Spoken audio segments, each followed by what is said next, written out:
তুমি খুশি? অবশ্যই আমি হ্যাপি। আমার বউ ইন্টারভিউ দিতে যাচ্ছে, আমি খুশি হব না?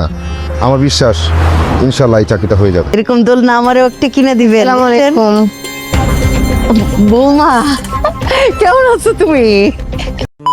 হ্যালো আসসালামু আলাইকুম ভিউয়ার্স। মেরিনের আসল শক্তি হলো সবকিছুর সাথে নিজেকে মানিয়ে নেওয়া। এমন একটা কঠিন সময় মেরিন কি পারবে এই কঠিন পরিস্থিতির সাথে নিজেকে মানিয়ে নিতে? আপনাদের দীর্ঘ অপেক্ষা শেষে এটা আমাদের গল্প নাটকটির 32 নম্বর এপিসোড কিন্তু ইতিমধ্যে আপলোড করা হয়েছে। আপনারা 32 নম্বর এপিসোড ইতিমধ্যে দেখার পরে নিশ্চয়ই 33 নম্বর এপিসোড দেখার জন্য অধীর আগ্রহ নিয়ে বসে আছেন। আপনারা কি করলে কোথায় গেলে এই নাটকটির পরবর্তী এপিসোড সবার আগে দেখতে পারবেন এবং কি করলে আজকালের মধ্যে 33 নম্বর এপিসোড অতি দ্রুত দেখতে পারবেন তা বিস্তারিত জানিয়ে দেবো আজকের এই ভিডিওতে। তাই ভিডিওটি কেউ এক সেকেন্ডও স্কিপ না করে মনোযোগ সহকারে সম্পূর্ণ ভিডিওটি দেখতে থাকুন। তো চলুন বেশি কথা বাড়াবো না, কথা না বাড়িয়ে মূল ভিডিওতে যাওয়া যাক। মূল ভিডিওতে যাওয়ার আগে বলে রাখি, যারা আমাদের ইউটিউব চ্যানেলে নতুন, এখনো আমাদের ইউটিউব চ্যানেলটি সাবস্ক্রাইব করেনি, তারা এখনই আমাদের ইউটিউব চ্যানেলটি সাবস্ক্রাইব করে রাখুন। সাইরা সব সময় শক্ত থাকতে থাকতে ভুলেই গেছে ফাহাদেরও একটা মন আছে। আবারও কি এই পরিবার একটা হাসি খুশি পরিবারে কি রূপ নেবে না? এবার কিন্তু ফাহাদের শ্বশুর ফাহাদের পরিবারকে নিজের বাসায় ইনভাইট করেছে। তাদের কি যথাযথ মর্যাদা দিতে পারবে? কি ঘটতে চলেছে এটাই আমাদের গল্প নাটকটি 33 নাম্বার এপিসোডে। তো চলুন এবার বেশি কথা না বাড়িয়ে বলে দেব